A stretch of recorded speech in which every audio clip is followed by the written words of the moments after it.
আমি আজকে ডিমের চচ্চড়ি করব। খানা ডিম নিয়েছি, ডিমটা সেদ্ধ করে একদম 4 ভাগ করে এরকমভাবে টুকরো করে নিয়েছি। একটা ডিম এখানে ভেঙে নিয়ে ডিমের মধ্যে একটু স্বাদ মতো লবণ, হলুদ গুঁড়ো, জিরে গুঁড়ো, ধনে গুঁড়ো, লঙ্কার গুঁড়ো এটাও দিয়ে দিচ্ছি। এই হাফ চামচ ময়দা, আপনারা কর্নফ্লাওয়ার দিতে পারেন, আমার শেষ হয়ে গেছে ওই জন্য ময়দাটা দিয়ে দিলাম। একটা ব্যাটার বানিয়ে নিচ্ছি। কড়াই তেল বসিয়ে দিয়েছি, তেল গরম হয়ে গেছে। এবার এই ডিম ব্যাটারের মধ্যে দিয়ে আর তেলের মধ্যে ভেজে নেব।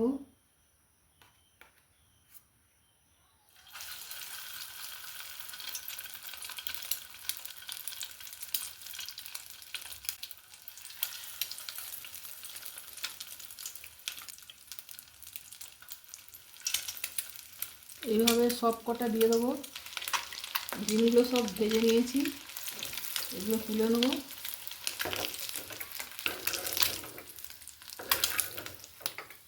এবার ওই তেলের মধ্যে বেরেস্তা করে নেব। বেরেস্তাটা ভেজে তুলে নিয়েছি। এবার এই তেলের মধ্যে একটু সাজিয়ে ফোড়ন দিয়ে দিচ্ছি। এখানে কাজু, পোস্ত, চারমগজ, কাঁচা লঙ্কা,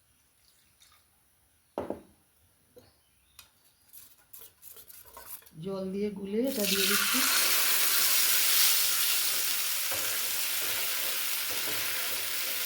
একটু কষে নেব।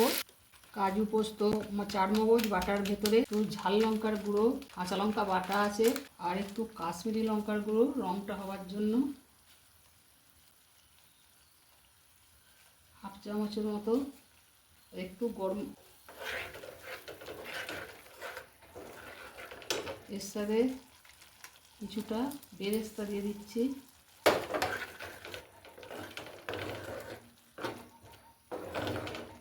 স্বাদ মতো লবণ,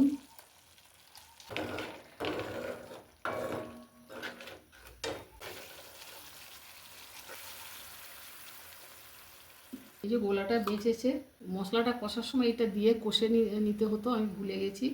তো আমি এই জল দিয়ে এর মধ্যেই কষে নেবো। যেটা বেশি হয়েছে ওটা এর মধ্যেই দিয়ে দিলাম। ওটা যখন দিয়েছি তখন আরেকটু এটা কষে নেবো।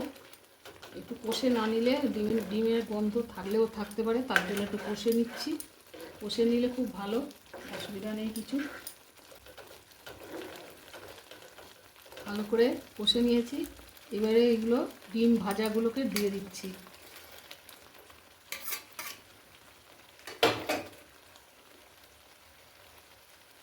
বাকি বেরেস্তাটা উপরে ছড়িয়ে দিলাম। এইভাবে দারুণ টেস্ট হয় বন্ধুরা। যত রকমভাবে খেতে পারবেন ততই মুখের স্বাদ পাল্টাবে। তো ডিমের চচ্চড়ি, সেদ্ধ ডিমের আর একটু সেদ্ধ হবে। ডিমের চচ্চড়ি একদম রেডি, তুলে নিচ্ছি।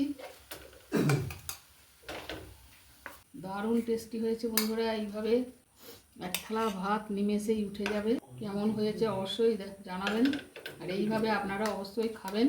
দারুণ টেস্টি হয়েছে, এরকম একবার খেলে বারবার খাবেন। তো আজকের মতো রাখলাম বন্ধুরা, আবার আসবো অন্য কোনো রেসিপি নিয়ে। আপনারা খুব ভালো থাকুন। জয় গুরু, জয় মাতারা।